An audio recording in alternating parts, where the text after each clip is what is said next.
Welcome back to the conversation, and an interesting conversation it's about to become. We are talking to ventriloquist and master puppeteer Willie Brown today about his journey as a comedian with a unique set of characters always at his side. We're talking about his friends Woody and Uncle Rufus joining the conversation now. Hey Uncle. How you doing? Hey, How you doing? I'm doing well. How you feeling, brother? I'm feeling good. I can tell. I see you got the memo on that black and white. You gonna make a dummy walk tonight? You got to catch me first. You got to Watch catch me. out now, Uncle Rufus.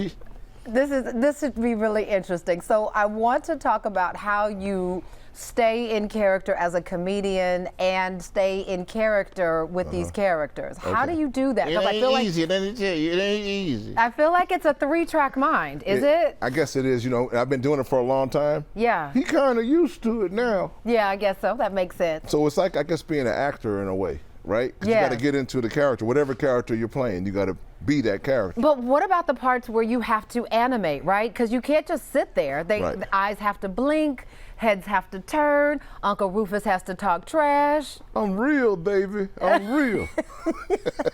You are. How do you manage all of that? He ain't got nothing else to do. He don't have no job. Understood. Need a job, dog. So, okay, here's what I want to know. So, as a ventriloquist, right, because I feel like every mom who's ever had to, shall we say, get at their kids in church, right, knows how to do that thing where you kind of just, if you don't get your stuff together, but you holding the smile so the pastor can't tell that you talking trash. Right. But there's some letters that you just cannot do without moving your lips. Yes. So, how do you do the letter P? You got to use the letter T. So, you do a T. So like, instead of saying Paul, you're saying Tall.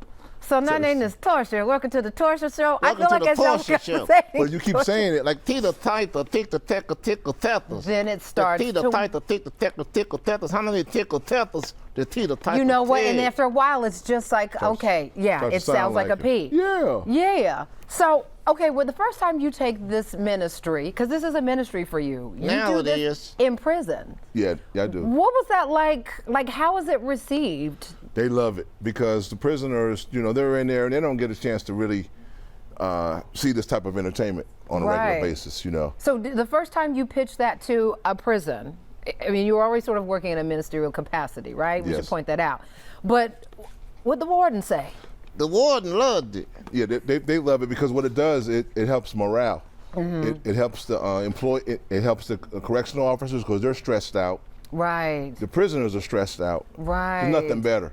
So And so- and just a sense of humanity, the laughter that just the humanity comes just with laughter, right? Yeah. Especially when he starts talking, Uncle Rufus says something like, yeah, you know, I wasn't afraid to come in here. I'm just wondering how I'm going to get out of here. That's what I'm talking about.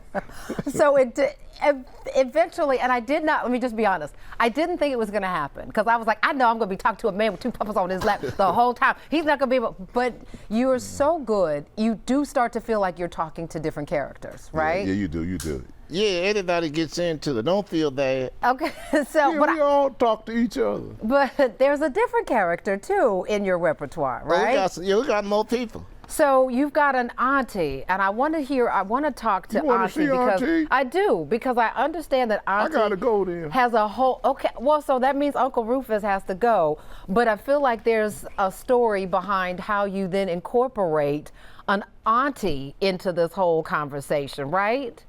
And I feel like she's wearing pink and green because How you doing, baby?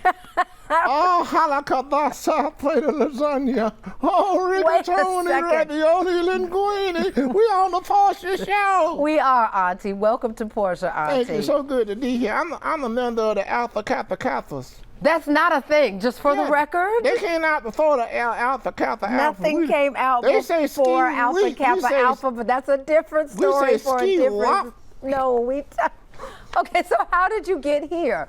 What made you decide to incorporate a woman into the It's about repertoire? time you got to get in touch with your feminine side. This Atlanta. Come on now. Okay, understood. What do you do? Like, do you have, like, how do you know what kind of audience is going to be amused by what kind of It's Stick. really my age range.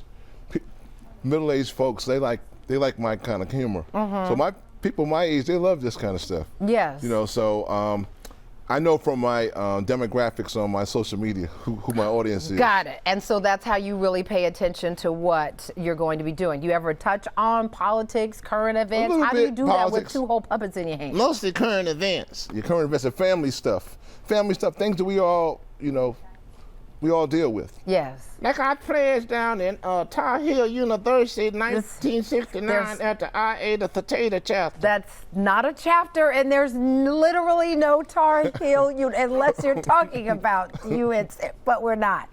All right, so best part about this, doing this for a living, because this is your full-time gig. Yes, girl. And pastoring, and Ministering, and you know, being the head of the prison ministry at my church, Tabernacle of Praise. Oh, so this really is a part of. Yeah, it all come together. I gotcha. Come together. It all come together. It all comes together today on. It just so Portia. happens I happen to be a minister who's a comedian, ventriloquist, and it all, you know. And he used his gifts. Using he all say the- your gifts and make room for you. They Take you before a great man. I'm looking for a great man right now. You have finally quoted something correctly. It does say the word says your gifts will make room for you. All right, listen, up next, you're going to meet a beautiful young lady named Autumn and her father, D'Angelo. She's actually interested in puppetry arts, and Willie and Auntie and Woody all have some really good advice on how she can soar in the entertainment industry, making people laugh and feel good. Stay right here. They're joining the conversation right after the break. Thank you so much for watching. I really appreciate it, and I really want to thank you for season 3 of Portia. It's because of loyal viewers like you that we keep getting to share this daily dose of positivity all across the country. So just a reminder, I still need you to like, comment, and subscribe, and go ahead and tell your friends. You can catch us now in Orlando, in San Francisco, in Atlanta, and all across the country on Fox Soul. Tell your friends. We'll see you soon on Portia.